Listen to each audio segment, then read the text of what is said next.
یا اتحادیه‌های معلمین یا اتحادیه‌های گروه‌های مختلف و متفاوت به وجود آمدن که اینا از حقوق صنفیشون دفاع کنن و مخصوصا به دلیل اینا چون میتونن نظارت مستقیم داشته باشن، همه جا باشن، گزارش‌ها رو میتونن بدن.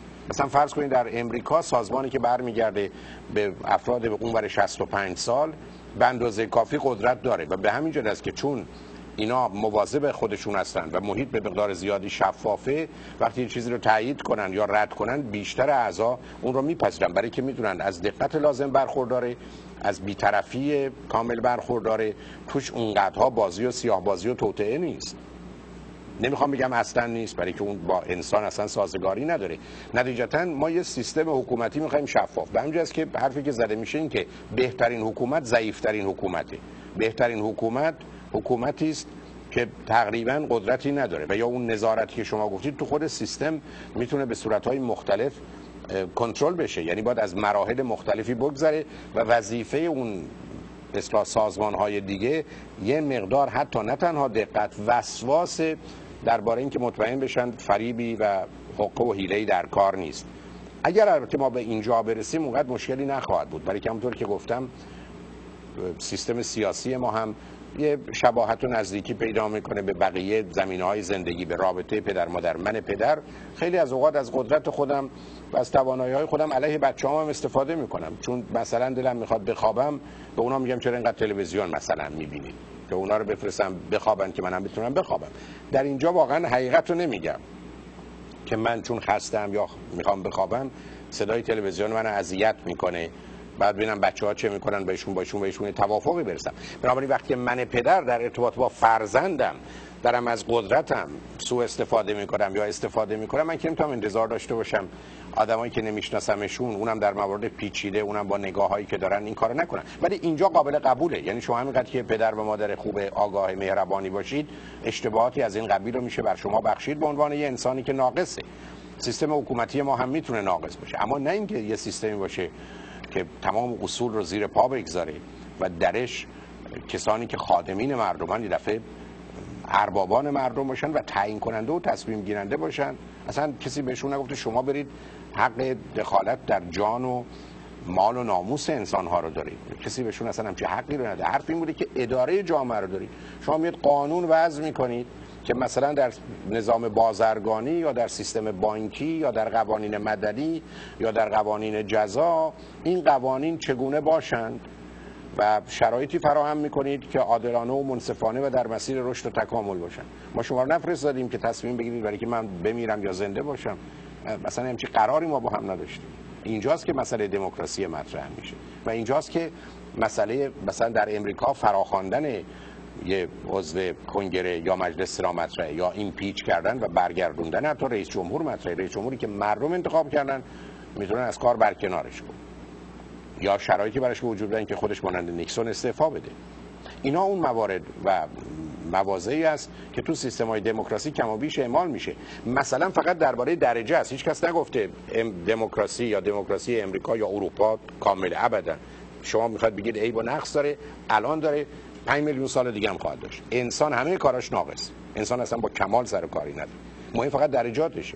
درست مثل علم، شما همه فیزیک رو میدونید یا شیمی رو نه، ولی همینقدر که شما دکترای فیزیک و شیمی دارید در دنیای امروز در اون بالا قرار گرفتید، 1000 مردم دکترای فیزیک و شیمی ندارن، ولی شما دانشتون کامله. نه، ما با نقص زندگی کردیم و زندگی میکنیم. چون اینو میخوام بگم بازی آدما در نیارن، چون یکی از حرفایی که متاسفانه در کارهای سیاسی گفته میشه تا شما برمیگردید میگید مثلا تو مدرسه شما اینجا بچه‌ها رو میزنن، میگن مگر تو مدرسه‌های مثلا امریکا بچه‌ها همدیگه رو نمیزنن؟ اولا بچه‌ها همدیگه رو میتونن بزنن ولی یه دهم اونجا. دوم که معلمان میزنن. بحث درباره شما و معلمینتون و یا احتمالاً تجاوزی است که به حریم حوزه‌های آموزشی میشه با دخالت دیگرانی که نباید وارد حتی منطقه محیط آموزشی یا دانشگاه بشن. بحثا اونجاست و الا به مجرد که شما هر کسی رو ببرید بگید تو قاتلی، میگه تو خودت هیچ وقت کار بد نکردی. چرا؟ همون کار بد کردی، حتی یه روز هم نشده که کار بد نکنی. ولی خیلی تفاوت بین آدمی که فرض کنید کار بدی کرده تا آدمی که کسی رو کشته. بنابراین اینا رو نباید بهانه قرار بدیم. متأسفانه ما در یه سفسطه‌ها و مغلطه‌های سیاسی برخی از اوقات بنده میشتم که حیرون و سرگردون میمونم که چیه شما با چی دارید مقایسه میکنید. اختلاف زناشویی میتونه بین زن و شوهر وجود داشته باشه که امشب بریم سینما یا نریم، ولی اختلاف زناشویی است که چاقو تو شکم هم دیگه میکنن. بنابراین اختلاف داریم تا اختلاف. شما هم میگید همه زن و شوهرها اختلاف دارن، بله، ولی بسیاری از اختلاف‌ها اجتناب ناپذیره، برای که من با خودم هم اختلاف دارم، هیچ عیبی هم نداره. مهمش این است که شدتش و نوعش چه هست. بنابراین مفهوم دموکراسی مفهومش این است که این حکومت مردم بر مردم و به خاطر مردمه و آدما مدعیان. این مهمه. من خادم شما، نه مخدوم شما. من رعیت شما، من نوکر شما، نه ارباب شما. اونم ارباب تمام و کمال که خب جایی برای گفتگو نداره.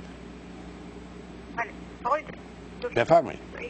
یه سوال دیگه میتونم ازتون بپرسم؟ خواهش می‌کنم. آیا دیدگاهی که دین و مذهب رو مبنایی برای مدیریت جامعه یا ادعا میشه که دموکراسی دینی یا فرهاد دین رو آیا میشه مبنا قرار داد برای تحقق دموکراسی؟ اصلا نه عزیز، اصلا این حرفا رو وقتی شما میشنوید گفتم همون درست مثل مران عامله میمونه. من اصلا تعجب میکنم حتی از آدمایی که تو موضوع حقوقی هستن این بحثا رو مطرح میکنن. شما روزی که تعریف خیلی پذیرفته شده دموکراسی اینه که آدما بر اساس یه قرارداد اجتماعی تصمیم به وضع و اجرای قانون میگیرن. اصلا حکومت تعریفش چیه؟ حکومت مجموعه سازمان‌ها و ارگان‌هایی است که به وضع و اجرای قانون میپردازه. تقریبا تعریف دقیق علوم سیاسی اینه. معنی دیگه‌اش اداره کردن جامعه است. معنای دیگه‌اش این است که در حقیقت جامعه رو در یه جنبه‌ای از فعالیت‌ها که نام فعالیت‌های سیاسی است که البته در فعالیت‌های اجتماعی دیگه هم و اقتصادی هم زیر چتر اون یا حقوقی قرار میگیره در میاره. پس بنابراین اگر شما حرفتون دموکراسیه، مفهوم دموکراسی اینه که ماها دورم جمع میشیم، قانون وضع میکنیم و اجرا میکنیم. قانون اشتباه است، احتمال داره، بد و غلط و احتمال داره، ولی آسیب هم میبینیم. بله، این مفهوم انسانه. یعنی انسانی است که تو همه زمینه‌ها، تو ازدواجش، تو انتخاب رشتهش، تو خوردن یه غذا، تو نخوردن یه دوا میتونه درست یا غلط عمل کنه. شما در این زمینه سیاسی هم او رو میپذیرید که این گونه است. روزی که شما اومدید گفتید بحث دین معناش این است که ما قانون رو از قبل داریم. ما اصلا قرار نیست شما وضع قانون بکنید، ما قانون رو براتون داریم. شما در اینجا دیگه بحثی ندارید. چه جنگ دموکراسی است؟ مثلا تعجب میکنم. اصلا کی جرأت به نظر من میکنه که بحث بکنیم ما دموکراسی رو میخوایم با مفهوم دینی همراه کنیم؟ تعریف دینی که جهانبینی و فلسفه‌اش، باورها و اعتقاداتش و مهمتر از همه قوانین و مقرراتش میشه قوانین و مقررات جامعه. اگر تعریف حکومت دینی یا دین اینه، یعنی من و شما نمیریم ببینیم که برای این جرم چه مجازات داشت. اصلا این موضوع جرمه یا نیست؟ شما بر اساس قرارداد اجتماعی تصمیم میگیرید که اینا جرمن، اینا جنحن، اینا جنایتن، هر چی. مجازاتاش هم ایناست. یه سیستم حقوقی، یه سیستم قانونی، یه سیستم قانون حقوق جزا درست میکنید. تکلیف کارم مشخصه، سازمان‌هایی هم برمیگزینید درست مثل قوانین که هست. شما اولا اصلا به من نمیتونید نشون بدید که هیچ مذهبی اصلا 1/100 این قوانین رو داشته باشه. 1/100 رو.